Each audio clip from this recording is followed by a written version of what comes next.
Hey everyone, Mr. Happy here, and I want to give you my brief review on Final Fantasy VII Remake's Yuffie DLC episode Intermission. I know people are worried about spoilers, so I'll tell you that I'll be including some generic combat footage, some menus, and the DLC's primary minigame in this review. If you're worried about seeing item names or too much of the minigame or anything like that, that's about as extensive as we'll get with spoilers. For that reason, I'll also keep the video pretty short, at least by my standards. So first of all, the update to the visuals on the PlayStation 5 alone get me very excited for the rest of the remake. Feel free to judge the game down to the pixel because they've gone and updated pretty much every bit of the game's visuals, minus the stock far distance backgrounds it seems. Also, the PS5 load times, to no one's surprise, makes playing the DLC and the base game at that smooth as ever.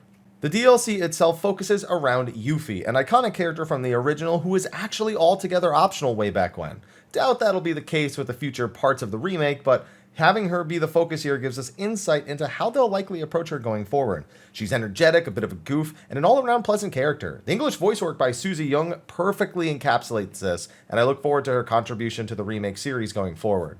Yuffie's gameplay is also a huge step in a different direction from the base game. Being a ninja, they decided to make her a versatile yet squishy character, offering a variety of attacks that let her slip around the battlefield. Her mobility is key, allowing her to string together massive attacks and aerial combos with a mix of ninjutsu, shuriken throws, and up-close swings. She also possesses a strong perfect guard and avoidance options for incoming attacks. It feels nothing like the rest of the cast from the base game, and that's exciting to think about when it comes to a bunch of cast members that those of us who have played the original are looking forward to in the future.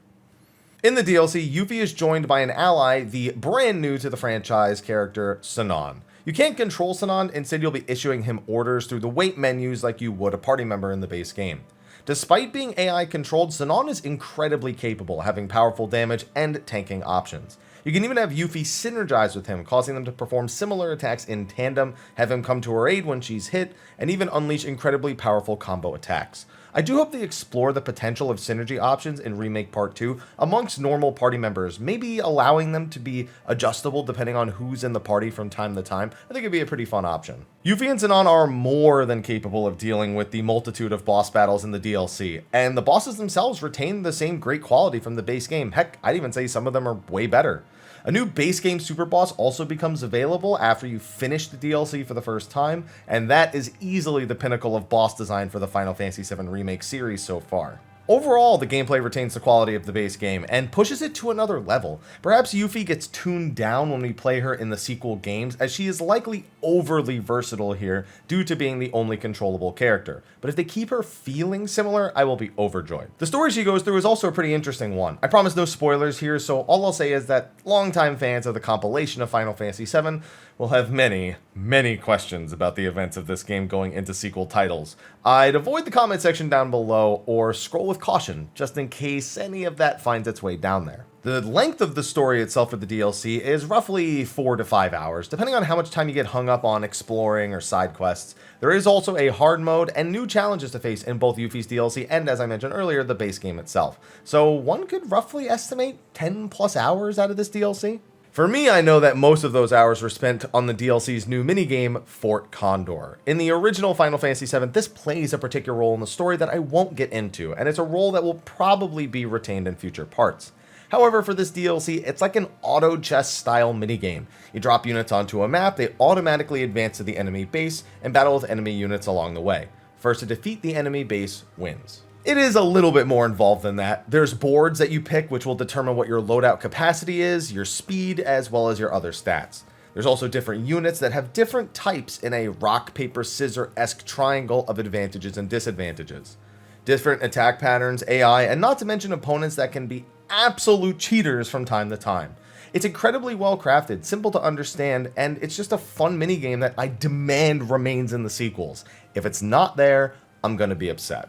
There is another minigame that can be frustrating as it is a repeat of one from the base game, but it also reminds me about how diverse the original Final Fantasy VII was with its minigame options. And if they keep building on the ones we have so far and just continue to add more, it's going to shape up to be a very busy time for those of us who are big completionists. About the only bad thing I have to say about this entire DLC is that it is PlayStation 5 exclusive, which can be very disheartening for people that haven't been able to get one, or were invested in buying the original on the PS4, not expecting that they would get shafted out of a DLC if they couldn't get a console that has been very, very difficult to obtain.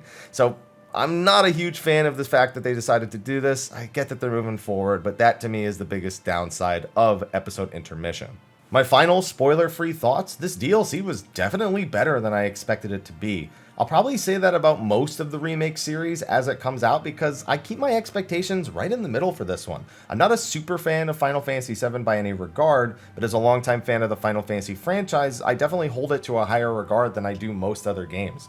And for me, that means that a middling experience is something that I would really enjoy, and anything better than that is a big surprise. And that's what I've gotten with both episode intermission and the base game itself. So I'm really pleased, and I'm really, really looking forward to the future of Final Fantasy VII Remake, even though it's probably going to be a long time before we see Part 2.